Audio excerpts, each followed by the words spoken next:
As we approach the season of the most important holidays in the Jewish calendar, Rosh Hashana, the 10 days of Tshuva, Yom Kippur, when we start to think about it, we come to the realization that we know very little about Rosh Hashana.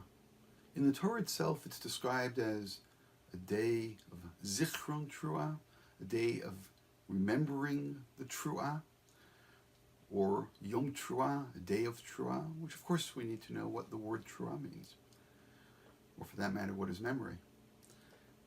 In the Torah itself, as I said, it says very, very little.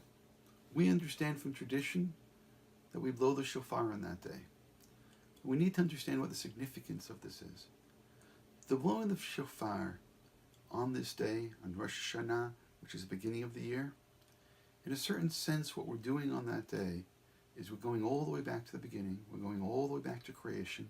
We're going all the way back to the day, not just the beginning of the year, but the beginning of existence. At the very beginning of the Torah says Bereshit, and the word Rosh, head, is right there in the word Bereshit. Bereshit bara Elokim et hashamayim v'et haaretz. In the beginning, God created heaven and earth. Va'aretz hayta tohu vavohu.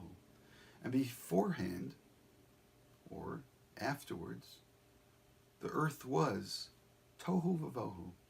It was chaotic. And I think that this is an incredibly important verse for Rosh Hashanah.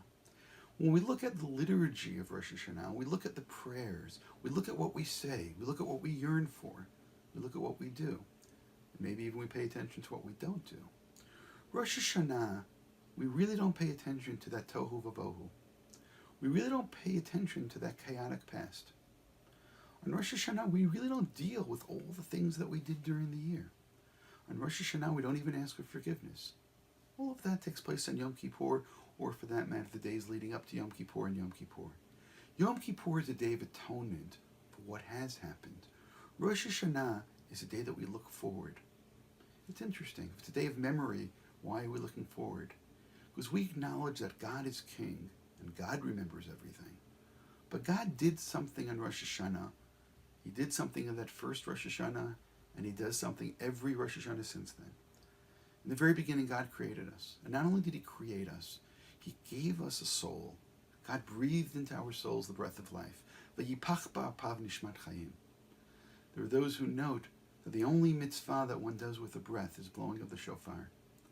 We blow the shofar in Rosh Hashanah just like God blew into our nostrils the breath of life. God gave us a neshama. He gave us a spiritual awareness. And maybe that's the biggest difference between humans and everything else in creation. God created everything, but he gave us awareness. He gave us a soul. He gave us spiritual capacity. And in Rosh Hashanah, instead of dealing with our failures and that chaotic past, that tohu vavohu, we stand in Rosh Hashanah and we blow the shofar as if it were a coronation, as if we are the ones who are accepting and declaring God as king. And that is the incredible kindness that God does for us in Rosh Hashanah. He gives us importance. He gives us significance. He gives us a sense that we are really needed in this incredible creation, because without God, we wouldn't exist. But without us, God would not have anyone who recognizes God's existence. So in Rosh Hashanah, we recognize God's existence, we blow the shofar, we declare God as king, and we recognize this incredible kindness that God did for us. There is a verse that does speak about Rosh Hashanah. It comes in a much later book in the Torah, in the book of Nehemiah. A whole group of Jews returned to Israel, and they took out the Torah, and they read to them the Torah, and it tells us the date. It was the first day of the 7th month. It was Rosh Hashanah. And when all the people began to realize the significance of the date, they start to cry and they're afraid. And the prophets there among them tell them, don't be sad, be happy, celebrate, and give gifts to those who don't have. And that's such an interesting phrase and such an interesting concept. And I think the deeper meaning is that when it really comes down to it, the creation of humanity was a kindness by God. In order to justify that creation, it's very difficult for us to go back and think about all the things we did during the year, all that tohu vavohu, because maybe we don't deserve to exist. But if God created us as an act of kindness, in order to justify that creation, we need to perform acts of kindness.